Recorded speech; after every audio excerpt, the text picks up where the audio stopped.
It's been such an amazing experience for me to meet you and learn about yoga from you. You've become a truly amazing teacher for me, and I've been really inspired to help Parkinson's patients with yoga because of meeting you, and I really appreciate that.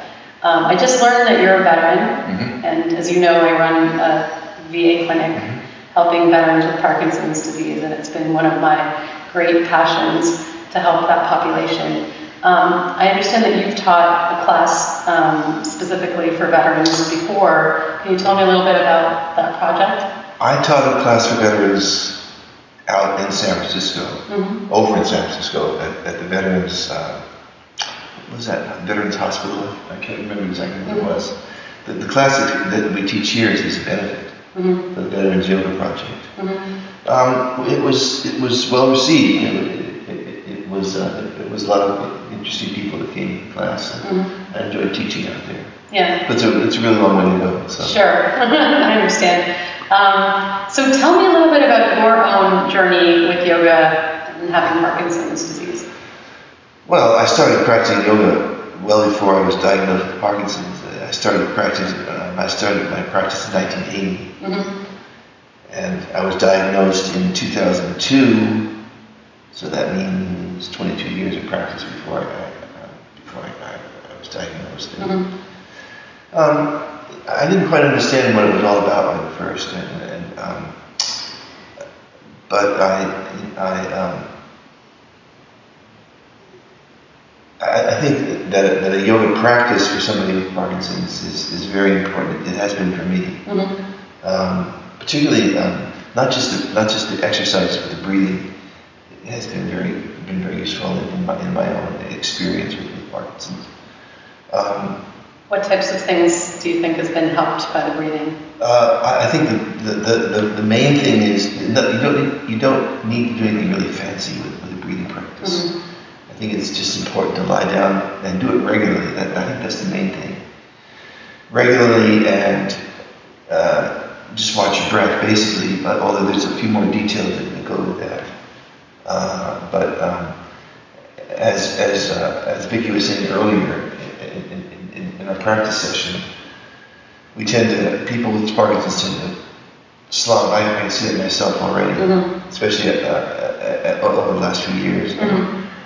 The breathing practice, it doesn't really seem like it could be very transformative, but it actually is. It helps to keep the chest free, and I think that's the most important thing.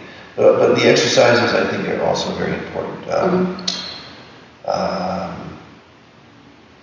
It helps you to get a feel for your body, and you can, to a certain extent, let's put it this way, I can, to a certain extent,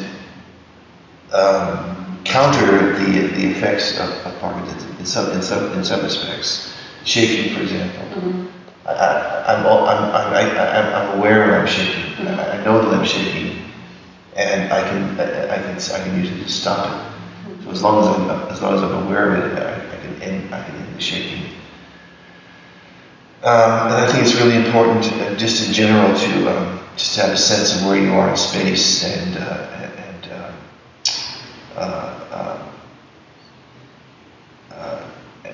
just be aware of yourself during the day. Yoga is good for creating a sense of self-awareness, and that sense of self-awareness keeps you conscious of what's going on in your body. And I think that's really important for a person, just to be aware of what's going on. Not so much to do anything in particular, or make any adjustments, or make any judgments, or anything like that, but just be conscious of what's happening to you. You had also mentioned that it helped you in some ways with anxiety and even sleep. Anxiety, yes, absolutely. There's no doubt about that. The breathing, more than anything, helped me with anxiety. But again, it has to be done in a way that's very cautious, because you can also go to the other extreme with that. If you don't approach it properly, you can make the anxiety worse. But I I was prescribed some anti-anxiety pills by a psychiatrist.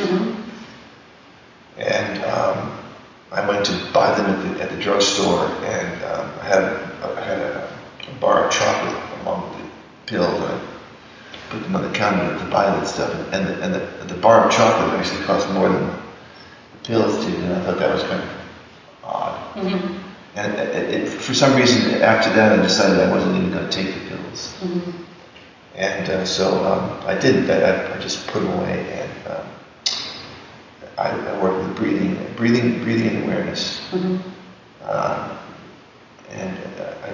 I don't. I still get anxious at certain times, but I'm not anxious all the time. I think that the breathing is a really important part of it.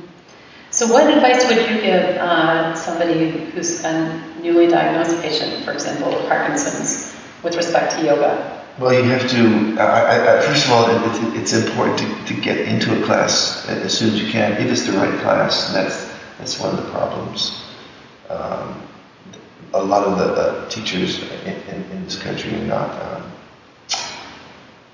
trained to deal with people with Parkinson's, and after a bit, it requires a certain amount of intelligence about altering poses, and if that's not done, then the practice is much too difficult, and it becomes frustrating or disappointing or something like that. So with someone like Vicky, who's been trained in a certain style of yoga, the use of props and the use of altering things to suit who's ever doing the pose is very important. So if you have someone like that around that you can take class from, then that's highly recommended. Otherwise, you have to sort of you have to find someone that can approximate that kind of work and do the best you can with it. And I've even seen you and Vicky work with patients who are quite advanced in the disease, who seem relatively immobile when they walk in the door and really seem to transform during a class.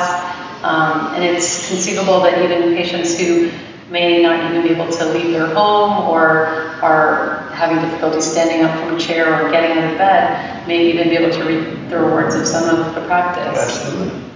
The important thing always is to do the practice regularly. Once a week is fine, but you won't get very far with an infrequent practice like that. So the first thing is to do it pretty much every day. We'll take the day off from actually work every now and then, but regularity is very important, and not only regularity but attention, the detail. Yeah. I think that's also a very important part of the practice. Yes, and one of the things I think as a medical community, the fear is that if people are not doing things in the right way, with the right alignment, that there could be issues with safety. And so I think that we would also stress trying to find a yoga teacher who understands about the Parkinson's disease and how it affects the body would be definitely important. Yes, as someone who knows how to use props, if you're talking about safety, then it's essential as the condition progresses to be able to modify the exercises with props to make them safe. Absolutely. Well, thank you so much for this, your teaching and for your time in helping with this project. You're very welcome. Thank you.